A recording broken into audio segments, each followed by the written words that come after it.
आजाद nation news, पैनी नजर हर खबर।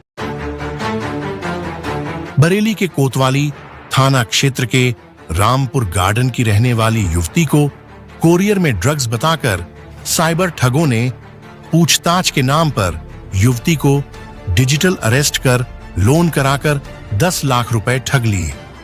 युवती की तहरीर पर बरेली के साइबर थाने में रिपोर्ट दर्ज की गई है। डिजिटल अरेस्ट को लेकर लगातार घटनाएं सामने आ रही हैं।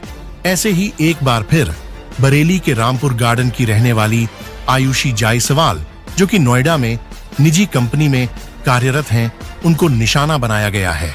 आयुषी ने साइबर थाना पुलिस को बताया कि 13 अक्टूबर को फेडेक्स कोरियर के नाम से एक व्यक्ति ने उन्हें कॉल किया और बताया कि उनका कोरियर मुंबई से ईरान जा रहा है।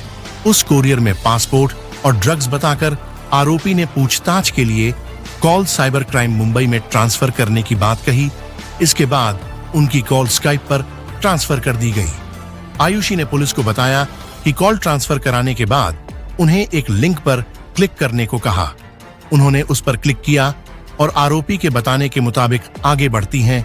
कुछ ही देर में उनके खाते से 10 लाख रुपए लोन स्वीकृत होकर रकम कैनरा बैंक मुंबई के एक खाते में ट्रांसफर हो गई। तब उन्हें ठगी का एहसास हुआ।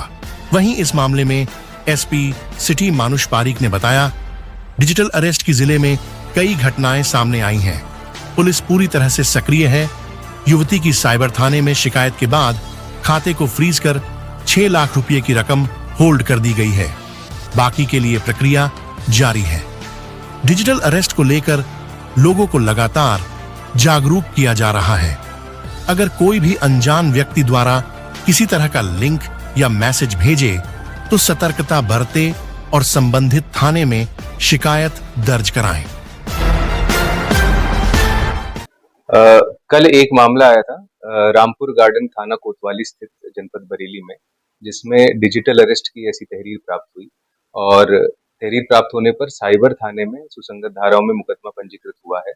जितना अमाउंट डिजिटल अरेस्ट करके उस महिला से ले लिया गया था ठगों द्वारा, उस अमाउंट को फ्रीज किया गया है, होल्ड अप किया गया है साइबर थाने की टीम के द्वारा और इसमें आगे की विधिक कार्रवाई की जा रही है। और ऐसे पहले भी कई मामले आए हैं डिजिटल अरेस्ट के, तो ऐसा कोई भी प्रावधान भारतीय न्याय संहिता में ऐसा नहीं होता है डिजिटल अरेस्ट का।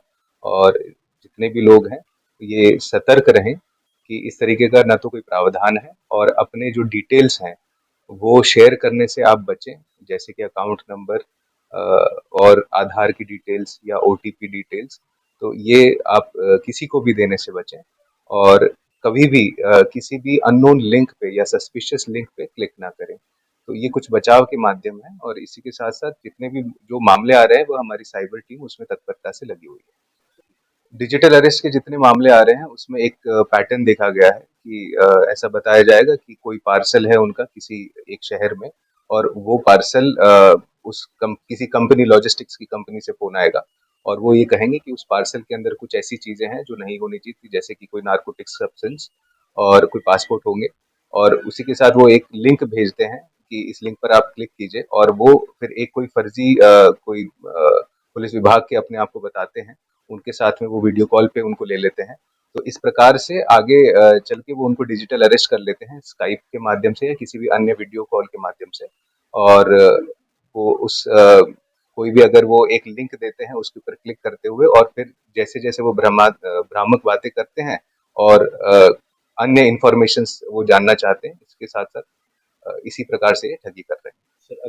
यदि इस प्रकार की कोई घटना होती है तो आप जल्द से जल्द आपके जो नियरेस्ट थाना है उस पर कंप्लेन करें और काफी सारे साइबर पोर्टल्स हैं साइबर क्राइम से रिलेटेड, उनके ऊपर आप रिपोर्ट कर सकते हैं और 24 आवर्स के अंदर यदि हम रिपोर्ट करते हैं तो इसमें बहुत चांसेस है कि आपका जो अमाउंट है वो होल्ड अप हो सकता है। अभियान भी ये एक सामान्य प्रक्रिया है कि कॉलेजेस में जाके, स्कूल्स में जाके हमारे अवेयरनेस प्रोग्राम्स रहते हैं, जिनके अंदर आजकल जो मुख्य बिंदु रह रहा है वह है वुमेन सेफ्टी, उसके साथ साथ साइबर क्राइम। नमस्कार, आप देख रहे हैं आजाद नेशन न्यूज। अगर आप हमें YouTube पर देख रहे हैं तो हमें सब्सक्राइब करें, बेल आइकन को दबाना न भूलें ताकि हमारी खबरों की लेटेस्ट अपडेट आप तक पहुंचती रहे। वीडियो पसंद आने पर लाइक करें। अगर आप हमें फेसबुक पर देख रहे हैं तो लाइक और फॉलो करना ना भूलें। देश दुनिया की तमाम खबरों के लिए विजिट करें हमारी वेबसाइट www.azadnationnews.com।